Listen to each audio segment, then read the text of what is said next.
चाय भिजवा मम्मी, चाय भिजवा देना, चाय भिजवा देना अगर बन गई हो तो।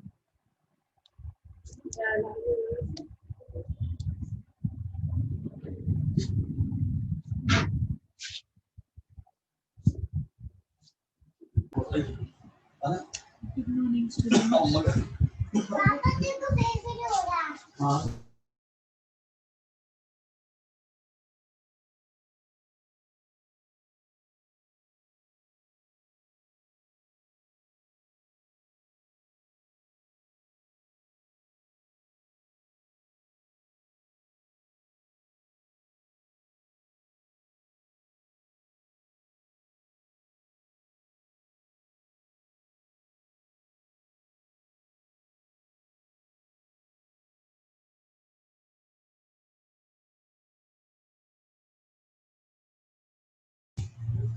I'm going to share my screen with you guys. Good morning. And today's topic would be time value of money. If you will refer your syllabus, I hope everybody has seen the syllabus and everything. So in the syllabus, sequence-wise, we are moving and covering all the topics. So the next topic after what we have covered last in your syllabus is time value of money.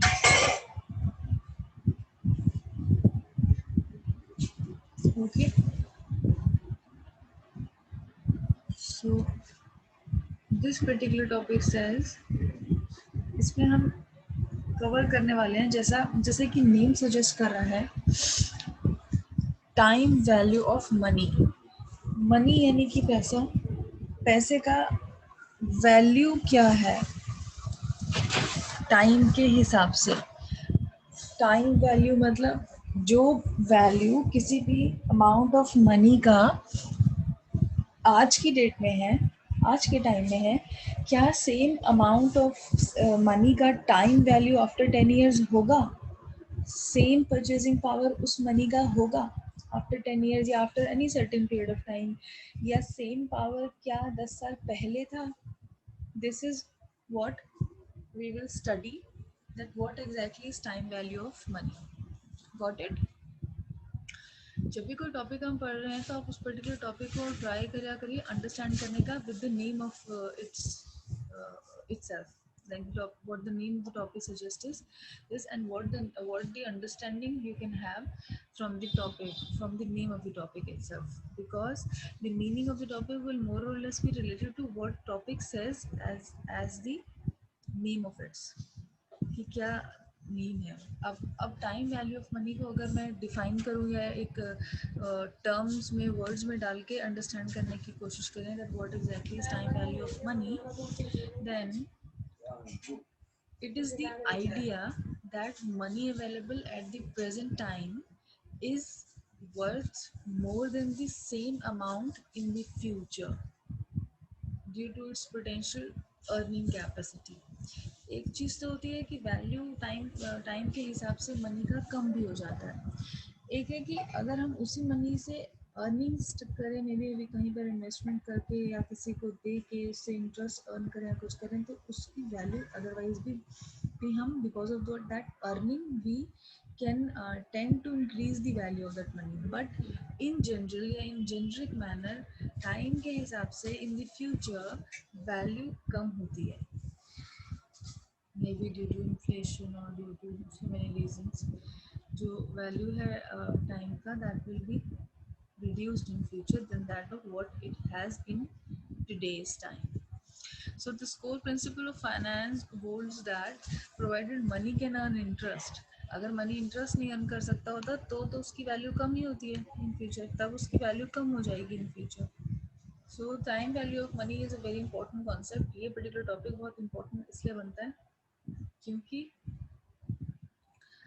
financial management, क्योंकि it can be used to compare investments, alternatives, solve problems involving loans, leases and savings.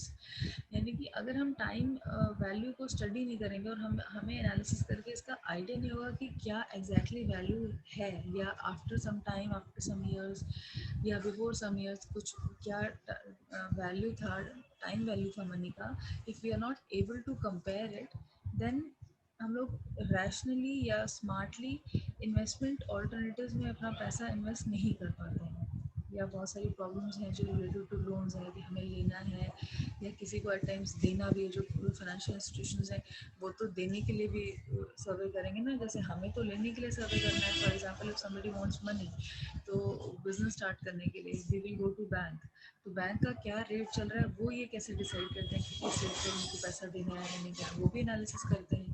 So depending upon that, जो भी problems हैं हमारे पास, क्या क्या alternatives हैं, उन alternatives से रिलेटेड क्या क्या प्रॉब्लम्स हैं इन्वॉल्विंग लोन, सेविंग्स या लीजेस में। लीजेस आर ऑल्सो जो हम किराए पर घर देते हैं या प्रॉपर्टी मिलती है, दैट इज लीज बेसिकली। तो ये सारी प्रॉब्लम्स वैल्यू ऑफ मनी से रिजॉल्व होती है अगर तो हमें पता होगा कि what amount of what amount of money will have what value in what times in future we would be able to make good investments. Okay, तो अब टाइम वैल्यू जो है मनी का, प्रेजेंट वैल्यू हम कैसे कैलकुलेट करेंगे? Present value for example any amount से 10,000 है या 10 करोड़ है या 1 करोड़ है, वट एवर। अब अगर हम अपनी रियल लाइफ से इसको कोरिलेट करने की कोशिश करें, सो से 10 ईयर्स और 20 years before the time, before today's time, 1 lakh रुपए की वैल्यू बहुत ज़्यादा हुआ करती थी। We used to take 1 lakh रुपए as a very very huge amount, but in today's time this particular amount is being earn by the people also. एक महीने में लोगों की सैलरी भी होती है 50,000 रुपया, 60,000 रुपया, 70,000 रुपया, तो नॉर्मली लोगों को की सैलरीज आजकल होती हैं, या 1 लाख रुपीज़ भी सैलरीज होती हैं अगर किसी के पास 5-7 साल का एक्सपीरियंस भी है एज ए कंप्यूटर इंजीनियर। तो ये चीज़ सेम नहीं थी, same amount of money was not use to be given as salaries to the people, same people which they are getting today say 10 years back. So that means जो time value है money का, वो आज के time में it has been reduced. That is why we are able to earn more money, right? तो there is a formula to it, ये mathematical formula, ये हमें लर्न करना पड़ेगा और एज इट इज़ हमको एग्जाम में ये पुट भी करना है पेपर में, if the question is related to time value of money, which is present value is equal to future value, FV is future value, divided by 1 plus the discount rate raised to the power number of the periods until future value is received. Okay, so future value, basically to understand the future value we would be doing it this, present value हमें या तो पता होगी या हमें future value पता होगी, इन दोनों में से कोई भी एक वैल्यू अगर हमें पता है तो हम उसको बेसिकली the other चीज़ हम निकाल पाएंगे। if we have the present value we will be able to calculate the future, if we have the future value we will be able to calculate the present through this formula of the money. So you have to understand this and you have to learn this formula also. Okay, अब we will study that what are the reasons क्यों time value जो है वो up down क्यों हो रहा है। जो वैल्यू आज है मतलब पैसे की 1 लाख रुपीज़ की या 1,000 रुपीज़ की या 1 रुपये की भी, जो वैल्यू आज है वही वैल्यू रहे 10 साल बाद भी, वही वैल्यू 20 साल बाद, 50 साल बाद भी वही वैल्यू रहे, क्यों चेंज होती है ये? तो उसके क्या रीजंस हैं कि ये अप डाउन जो होता है ये क्यों होता है? At the time of independence, if you would say 40s 50s की अगर मैं बात करूँ, तो उस टाइम पीरियड में लोगों की सैलरीज हंड्रेड्स में हुआ करती थी, 200-400 रुपया पूरे मंथ में सैलरीज अर्न करती थी, या may be in few thousands लोगों की सैलरीज हुआ करती थी। आज सेम ही मतलब जॉब के लिए या सेम ही पोजीशन के लिए, सेम ही काम के लिए we are earning in lakhs. That means that rupee has lost is value, time value पैसे की कम हो गई है, इस वजह से we are able to earn more. ठीक है, तो ये क्यों हुआ, इसके क्या क्या रीजंस हो सकते हैं? रीजंस में पहला रीजन है रिस्क एंड अनसर्टेनिटी। फ्यूचर जो है, टाइम वैल्यू जो फ्यूचर में मनी का है वो रिड्यूस हो रहा है, वो इसलिए because we can not guarantee future. ये हम सभी को पता है that our future is uncertain, future is never certain, it is always uncertain. We cannot guarantee what will happen in future related to anything, related to us also. We cannot take our guarantee as well, हमें अपना ही नहीं पता है कि what will happen to us in future, right? So we cannot we can only guess or we can only forecast, हम सिर्फ अंदाज़ा लगा सकते हैं। We can only forecast about the future, this can happen, these things will happen, but guaranteedly these things surely will happen. Nobody will be taking the responsibility that yes these things 100% will be taking place in near future, in whatever time. Long time ka to responsibility nobody would be taking, but for shorter period of time also of future, nobody can take that basic responsibility. That is why in future risk or uncertainty involved रहता है. That is why, and we have no idea what value will be added in future about the money, or what value will be decreased or lost. That is why risk or uncertainty की वजह से we we understand that yes, money will have its time value according to the new time we are talking about, future or past. Another very important reason is inflation. Inflation means, as it is a very generic term also in these days, that inflation basically is the continuous rise in prices. किसी भी product की, किसी भी commodity की, किसी भी service की भी अगर कंटिन्यूसली प्राइस बढ़ता जा रहा है मार्केट में, उसकी महंगाई बढ़ती जा रही है, इसको कहते हैं इन्फ्लेशन. महंगाई को बढ़ते continuously, any price rise in of any product is called inflation. This is a definition of it. Inflation is one of the biggest reasons for time value of money. अब जब महंगाई बढ़ती जा रही है तो आज के टाइम में सपोज हम किसी एक पर्टिकुलर अमाउंट से कुछ कुछ हम खरीद पाते थे. आफ्टर 10 ईयर हम आज के सेम अमाउंट से जो आज हम परचेज कर पाते हैं, परचेजिंग पावर जो है पर्टिकुलरली आज के टाइम में मनी की, वो 10 ईयर्स, आफ्टर 10 ईयर्स रहेगी ही नहीं. हम कोई भी प्रोडक्ट आज ले रहे हैं वो फ्यूचर में नहीं रहेगा. फॉर एग्जाम्पल बहुत बहुत छोटा सा रियल लाइफ एग्जाम्पल अगर हम लेते हैं, for example there is a product we consume called Maggi. 2 महीने पहले मैगी का पैकेट 10 रुपए का आता था, आज 12 रुपीज का आता है. So that 10 rupee note has lost is its purchasing power to buy that packet now. You will need 2 more rupees to buy that. So that is what we called कि money ने अपना value within a month ही इतना ज़्यादा lose कर दिया that the same product which we were able to get, same product, same price, same उसका weightage है, सेम ही सब कुछ, उसका टेस्ट भी सेम है, products everything is same, but we are not able to get the same product in the same amount of money we were getting in just a month's back time or 2 months back time. So if we talk about the years and years after time, that will be a very longer period of time, और उस time पर inflation की वजह से इतने changes आ जाएंगे कि purchasing power of the money will obviously have change in its value. Got this point? कि टाइम के हिसाब से जो वैल्यू चेंज हो रहा है मनी का in future, it is because the rupee और मनी और एनी करेंसी, कोई भी करेंसी हो सकता है, because we are in India so we are talking about Indian rupee, but if it is applicable in on every currency in any country. अगर वहाँ पर भी इन्फ्लेशन है, राइजिंग प्राइसेस हो रहा है कंटिन्यूसली, तो उनकी अपनी करेंसी की वैल्यू भी कम होगी, यूएस डॉलर का वैल्यू भी कम होगा, ज़्यादा होगा, वगैरह. Next reason is consumption.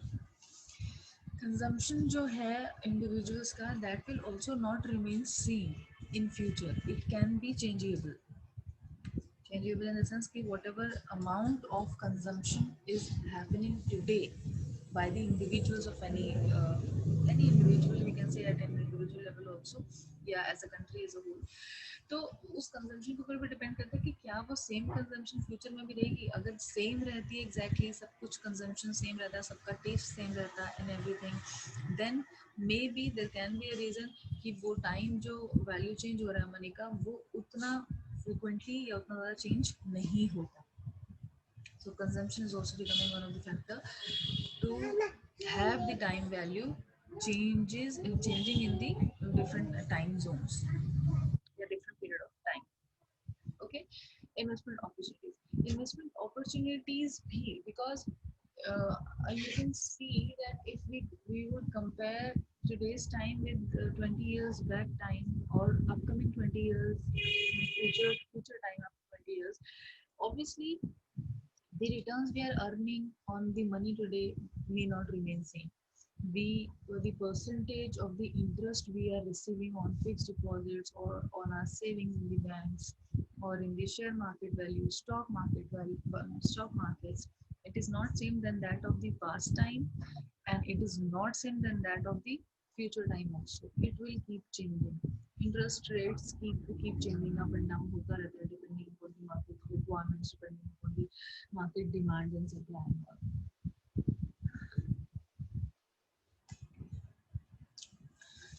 अब एक एग्जांपल के थ्रू हम समझते हैं। एग्जांपल फ्यूचर आगे भी एक स्लाइड जो मैंने डाला है। For example if an individual is given an alternative, अगर सपोजली आप अपने आप को एक वो इंडिविजुअल समझिए, if you will be given an alternative that either to receive rupees 10,000 now or after a year, एक साल के बाद आपको इतना अमाउंट ऑफ मनी मिलेगा या आपको आज ही मिल जाएगा। So you being in the normal scenario you will prefer to get that money in now, आज के टाइम में ही you will prefer कि मैं आज ही मिल जाए। Why? Because today you might be in a position to purchase more goods with this money. आप इस particular amount से ज़्यादा अमाउंट ऑफ प्रोडक्ट्स खरीद सकते हैं, या जो भी कुछ आप आज के टाइम में खरीद सकते हैं वो आप शायद नेक्स्ट ईयर ना खरीद पाएँ। For example I have given you the example of a product called Maggi, small product जो हम सबकी डेली लाइफ में आता है, क्योंकि उसकी डिमांड इतनी ज़्यादा है उसका प्राइस इसलिए बढ़ गया, तो वो हम नहीं ले पा रहे, सेम क्वांटिटी ही हम नहीं ले पा रहे। तो in the same fashion 10,000 rupees की जो परचेजिंग पावर आज के टाइम में है, obviously it will not remain same after 1 year. हमेशा 10,000 रुपीज़ का कोई और एक एग्जांपल अगर हम लेते हैं, फॉर एग्जांपल हमें एक सोफ़ा सेट मिल रहा है या हमें कोई एक चेयर सेट मिल रहा है एज अ फर्नीचर, वो आफ्टर 1 ईयर में भी हमको ना मिले, उसका कॉस्ट बढ़ जाए, 11 हो जाए, 12 हो जाए। तो ऑब्वियसली अगर दोनों सिनेरियोज हमें दिए जा रहे हैं that you will get the same amount of money, same amount of money today or after a year or any future time, then we will consider that we should get it in today's time. Okay, understanding everybody? Is it getting bored or what? समझ आ रहा है अभी सबको? We have 15 people, nobody is saying yes, no, maybe, whatever. Yes, ma'am. Yes, ma'am. Great. So now reasons आपको समझ आ गया कि time value of money पहली चीज़ तो हमारे लिए इतना इंपॉर्टेंट क्यों है कि हम स्टडी कर रहे हैं और हमें इसको अंडरस्टैंड करने की ज़रूरत है। दूसरी चीज़ रीजंस, ये ऐसा हो क्यों रहा है, हमने रीजंस कवर कर लिया है कि ऐसा होता है इसलिए इन्फ्लेशन है, हमें इन्वेस्टमेंट डिसीजंस लेने हैं, या कंजम्पशन आदमी का सेम नहीं रह रहा है, it is changing from time to time. Consumption in the sense की डिमांड जो हमारी है एट टाइम्स की, हमें ये आज के टाइम में हमारी रिक्वायरमेंट है वो चेंज हो जाती है। दैट इज़ वाई मनी जो है अपना वैल्यू भी लूज़ कर रहा है। अगर सब same he amount of consumption भी रखेंगे तो शायद ये इतना चेंज नहीं होगा। अगर कंजम्पशन बढ़ा तभी उसका प्राइस भी बढ़ गया of any product, that is why जो है वैल्यू कम हो जाता है पैसे का इन फ्यूचर। जनरली वैल्यू कम ही होता है in future times. Now importance क्या है, importance why do we study this, importance of time value of money. अगर हम टाइम वैल्यू नहीं कैलकुलेट करेंगे, हम नहीं कंसिडर ही नहीं कर रहे हैं, सोच नहीं रहे हैं इसके बारे में, तो क्या क्या लॉसेज हो सकते हैं। दैट मीन्स इम्पोर्टेंस क्या है इसकी, हमें इसकी सिग्निफिकेंस क्या है, हमें क्यों इसको कंसिडर करना पड़ रहा है वाइल स्टडिंग फाइनेंशियल मैनेजमेंट। कि हम अपना सब्जेक्ट पढ़ रहे हैं तो इसमें फाइनेंस को मैनेज करने के लिए एक बिजनेस में हम टाइम वैल्यू को कंसिडर कर क्यों करें, क्या इम्पोर्टेंट है ऐसा इसमें, which will help us for managing our finances in a better way. तो पहला इंपॉर्टेंस है कि इन्वेस्टमेंट डिसीजन। ऑब्वियसली हम इन्वेस्टमेंट डिसीजंस तो ले रहे हैं, फाइनेंशियल मैनेजर का हम बार बार पढ़ रहे हैं कि फाइनेंस मैनेजर का बहुत इंपॉर्टेंट रोल है, कैपिटल बजटिंग करना है, इन्वेस्टमेंट करना है, ये करना, जो भी कुछ उसे करना है, अपने काम जो भी करने हैं, अगर वो उसमें टाइम वैल्यू ऑफ मनी को कंसिडर नहीं करेगा so he will be at loss. For example if any financial manager who is not very expert in his work, for example, या कोई एक लेमैन को अगर हम फाइनेंस मैनेजर बना देते हैं जिसके पास एक्सपर्टीज नहीं है, जिसने फाइनेंशियल मैनेजमेंट नहीं पढ़ा है, टाइम वैल्यू ऑफ मनी भी नहीं पता होगा, तो वो ये सारे फैक्टर्स कंसिडर ही नहीं कर पाएगा। किसमें, इन्वेस्टमेंट डिसीजंस में। Small businesses often have limited resources. Limited resources तो जस्ट नॉट स्मॉल बिजनेसेस, सभी के पास होते हैं, चाहे वो लॉन्ग टर्म बिजनेसेस हो, बिग टाइम बिजनेस हो, हमारी पर्सनल लाइफ हो, हमारी पर्सनल लाइफ में भी जो हमारे पास कुछ रिसोर्सेज हैं या मीन्स है, सब कुछ लिमिटेड होता है एंड अनलिमिटेड किसी के पास भी कुछ भी नहीं है। ठीक है, तो अगर हमें कुछ भी बिजनेस को ऑपरेट करना है और कुछ एक्टिविटीज़ फाइनेंस से रिलेटेड हमें करनी है, या हम बिजनेस को और ज़्यादा बढ़ाने की सोच रहे हैं, या कुछ भी फैक्टर है, तो इसके लिए हमें टाइम वैल्यू ऑफ मनी सोचना बहुत ज़रूरी है। कि अगर हम फॉर एग्जांपल किसी एक काम को आज किसी पर्टिकुलर अमाउंट ऑफ मनी में कर पा रहे हैं और हम सेम काम करना चाहते हैं, 10 ईयर्स का कोई हमने प्रोजेक्ट रखा है, 10 साल का कोई प्रोजेक्ट है, तो हमें टाइम वैल्यू को अगर हम कंसिडर नहीं करेंगे तो हम 10 साल बाद भी सेम पर्टिकुलर एक्टिविटीज़ के लिए वही कॉस्ट रखेंगे जो हमने आज किया, चाहे वो इन्वेस्टमेंट डिसीजंस हो या कैपिटल बजटिंग डिसीजंस हो या कुछ हो। And you agree with this कि जब हम ये समझ रहे हैं और टाइम वैल्यू ऑफ मनी ने हमें ये बता दिया है कि आज अगर 10,000 रुपीज़ की वैल्यू 10,000 है तो उसकी परचेजिंग वैल्यू सेम नहीं रहने वाली है इन फ्यूचर, तो ऑब्वियसली इन्वेस्टमेंट पर्पस से जब हम आज के टाइम में सपोज कोई एक अमाउंट का इन्वेस्टमेंट कर रहे हैं किसी पर्टिकुलर काम के लिए, तो 10 ईयर्स के बाद हमें उसको एटलीस्ट थोड़ा सा बढ़ाकर रखना पड़ेगा, कंसिडर करना पड़ेगा, otherwise in future we will not be able to attain, हमने जो सोचा है वो कर ही नहीं पाएंगे।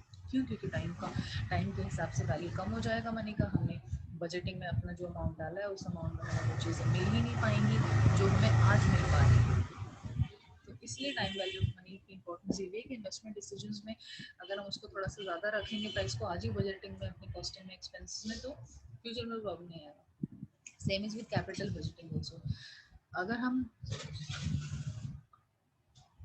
किसी भी बिजनेस में इन्वेस्टमेंट करने की सोच रहे हैं, किसी भी प्रोजेक्ट में इन्वेस्टमेंट करने की सोच रहे हैं, इन्वेस्टमेंट का मतलब चाहे तो हम कोई नया प्रोजेक्ट लाना चाहते हैं या हम एग्जिस्टिंग प्रोजेक्ट को ही बड़ा करना चाहते हैं।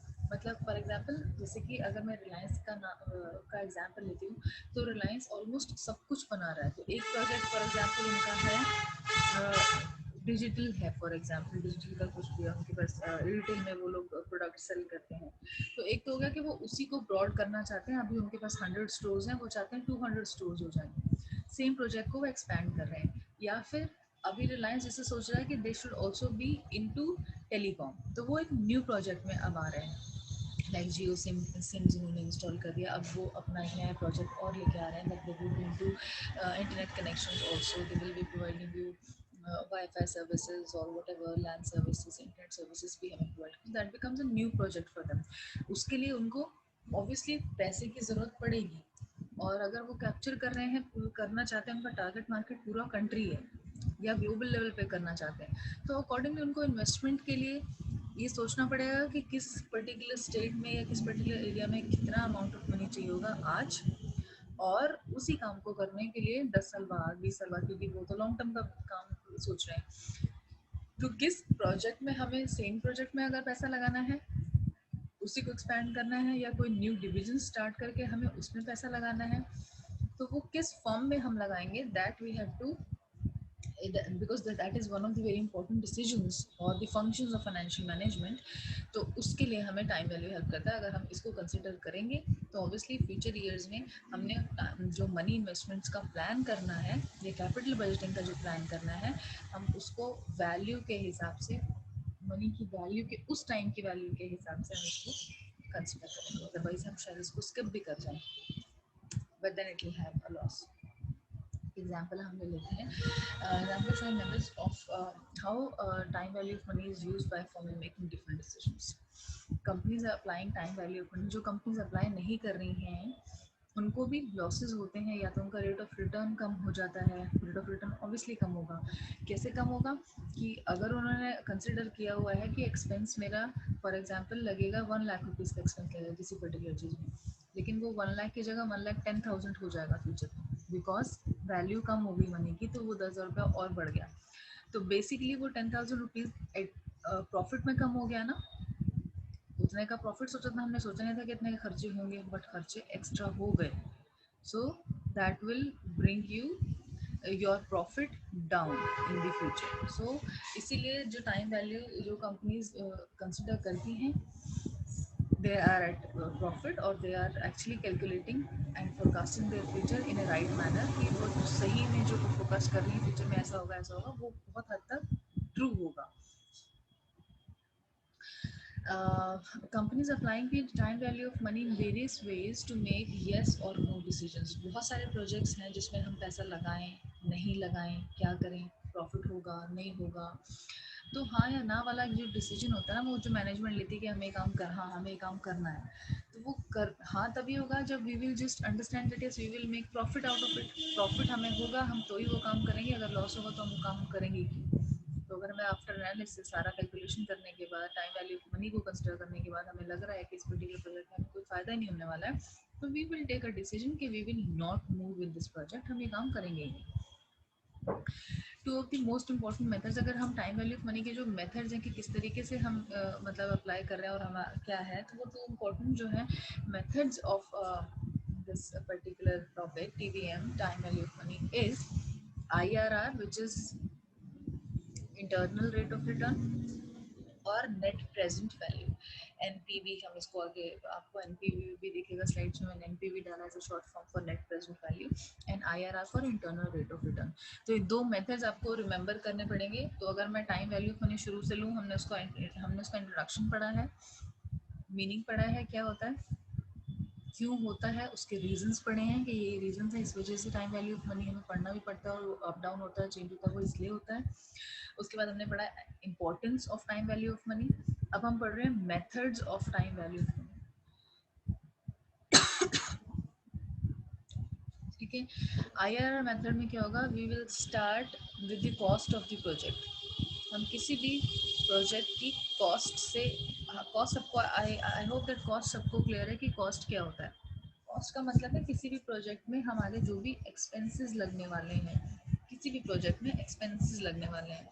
अगर मैं प्रोडक्शन की बात करूं तो किसी भी प्रोडक्ट को बनाने के लिए जो मेरा पैसा लग रहा है वो कॉस्ट होती है। किसी भी प्रोडक्ट को या किसी भी सर्विस को प्रोड्यूस करने में जो मेरी कॉस्ट लग रही है, पैसा जो बिजनेसमैन का पॉकेट से जा रहा है, जो उसको पहले लगाना है फिर उसने वो प्रोडक्ट बनाया है, वो होता है कॉस्ट।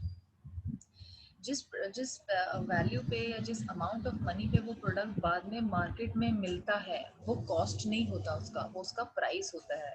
प्राइस में जो कॉस्ट लगी थी बिजनेसमैन की, वो प्लस जो बिजनेसमैन अपना प्रॉफिट रखना चाहता है उससे, सपोज 10 रुपए की चीज़, उसको पैसा लगाया 10 रुपए में, कोई चीज़ मिली है उसको, अब उसको अपना प्रॉफिट रख के 2 रुपए 3 रुपया 13 रुपए में बेचना चाहता है फॉर एग्जाम्पल, तो 13 rupees will be the price of that product, 10 rupees will be the cost of that product, and 3 rupees will be the profit of that product.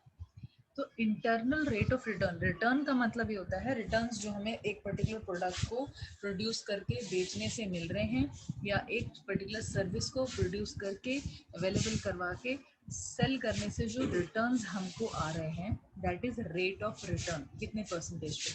बहुत सारी कंपनीज हैं जो एक पर्टिकुलर अपना प्रॉफिट मार्जिन डिसाइड कर लेती हैं कि हम 10% मार्जिन पे काम करेंगे, 20% मार्जिन पे काम करेंगे। तो इसका मतलब 20% का क्या हुआ, 100 रुपीज़ कॉस्ट अगर किसी प्रोडक्ट का आ रहा है तो 120 रुपीज़ में वो बेचेंगे, 20% उनका कॉस्ट बच जाए, प्रॉफिट बच जाएगा। बट उन्हें बाकी सारे फैक्टर्स भी देखने हैं, क्या पता उनको प्रोडक्ट को मार्केट पहुंचाने में डिस्ट्रीब्यूशन कॉस्ट बहुत आ रहा हो, ट्रांसपोर्टेशन कॉस्ट बहुत आ रहा हो, जो पर्सन वो प्रोडक्ट बेचेगा उस पर्टिकुलर की तो कुछ कॉस्ट नहीं आ रही है, वो भी कंसिडर करना। या सेल्स पर्सन को हम कई बार रखते हैं सेल करने के लिए, मार्केटिंग के लिए, उस पर्टिकुलर चीज़ का तो कॉस्ट नहीं आ रहा, मार्केटिंग का एडवर्टीजमेंट का कॉस्ट तो नहीं आ रहा। वो सारे फैक्टर्स कंसिडर करके हम तब निकालते हैं कि हमारा इंटरनल रेट ऑफ रिटर्न क्या है किसी पर्टिकुलर प्रोजेक्ट में पैसा लगाने के बाद। Got this point?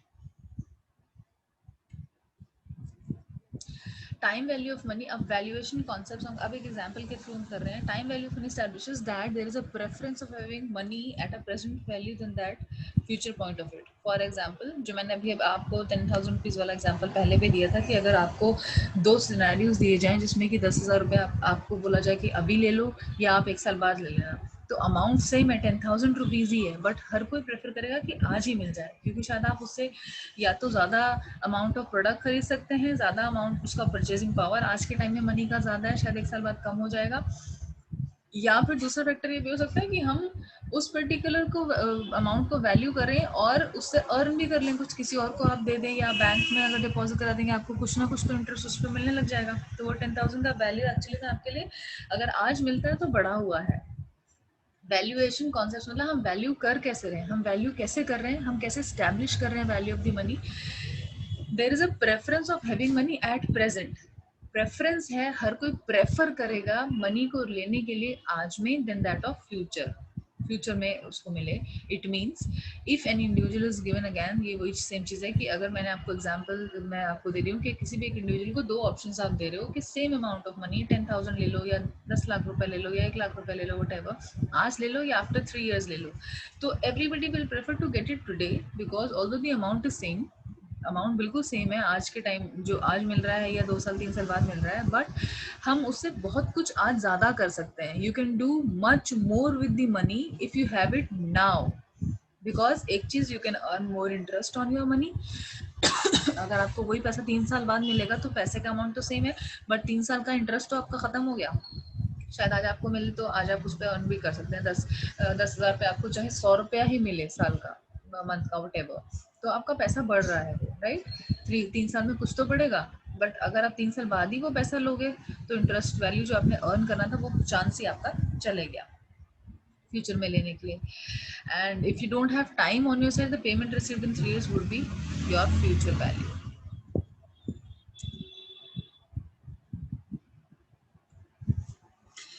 For example, if you're choosing option A, your future value will be 10,000 plus interest required. अब इस पर्टिकुलर कर्व से आप देखो कि ऑप्शन ए में नीचे ऑप्शन ए ऑप्शन बी आ रहा है, 0 से स्टार्ट हो रहा है और उधर जाके 0 यानी कि आज के टाइम 0 है, 10,000 रुपीज आज के टाइम में, then after 1 year, after 2 years, after 3 years, right. इस तरीके से है यहाँ पे कि ये 3 साल हम आगे ईयर्स बना दिए हमने, 1 2 3 जो है वो साल हैं.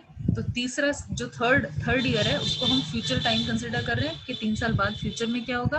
और प्रेजेंट 0 जो है वो आज का टाइम है कि आज के टाइम में ऑप्शन ए में या तो हमारे पास जैसे 10,000 रुपीज हैं तो हमें 3 साल बाद 10,000 प्लस इंटरेस्ट मिल जाएगा. ठीक है.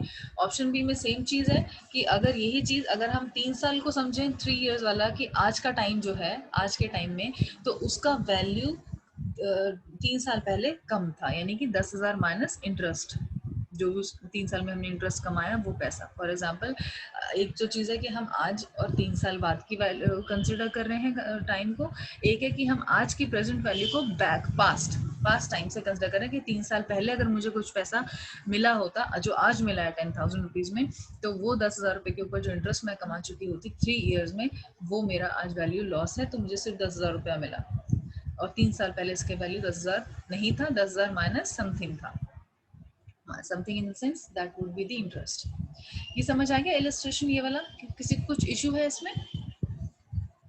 फ्यूचर वैल्यू पास्ट वैल्यू करके ही दिखाया है, सिर्फ इंटरेस्ट के ऊपर का कंपैरिजन करके, ऐड ऑन करके. अगर हम चूज कर रहे हैं ऑप्शन ए, तो सपोज करिए 4.5% के हिसाब से अगर एनुअल रेट उसको मिल रहा है 10,000 पे, तो फ्यूचर में 3 साल बाद उसकी वैल्यू 10,450 हो गई. ठीक है. 1 साल बाद सेकेंड ईयर में इतनी होगी और थर्ड ईयर में इतनी होगी, मतलब 4.5 के रेट से हर साल में एडिशन हो रहा है वैल्यू में. तो एक तो होता है कि 10,000 पे आपको इंटरेस्ट लग के मिल गया 10,450. अब जो इंटरेस्ट आपका लगेगा वो 10,000 पे नहीं लगेगा, 10,450 पे लगेगा. तो 10,920 आपका सेकेंड ईयर में वैल्यू हो गया. वही सेम अमाउंट जो 10,000 रुपया था आज के टाइम में, वो 2 साल बाद 10,920 रुपया बन गया मेरे लिए. थर्ड ईयर में वो चीज़ 11,400 तक पहुंच गई कि उसका इंटरेस्ट जो 4.5% था, या हो सकता है रेट ऑफ इंटरेस्ट भी बढ़ सकता है. सेम रेट ऑफ इंटरेस्ट अगर कंसिडर करेंगे कुछ भी नहीं बढ़ रहा तो भी वैल्यू बढ़ रहा है, और अगर इंटरेस्ट ऑफ रेट भी बढ़ गया बाय एनी चांस और गुड लक, तो हमारा तभी वैल्यू इंक्रीज ही होगा. There are so less people today. Let me just capture your attendance first.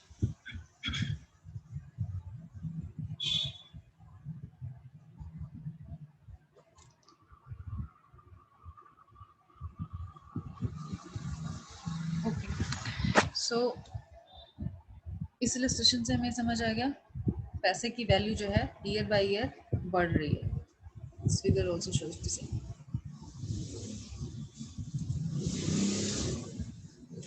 अगर हम इसको उस फॉर्मूले में लगाएंगे जो हमने फॉर्मूला अभी पढ़ा था, present value is equal to this, future value plus 1 plus this, तो अगर हम इसको रख रहे हैं इस पर्टिकुलर फॉर्मूले में, तो हमने इसको इस तरीके से हमारा वैल्यू कंसिडर करके ये आ रहा है 11,411. किस तरीके से आया?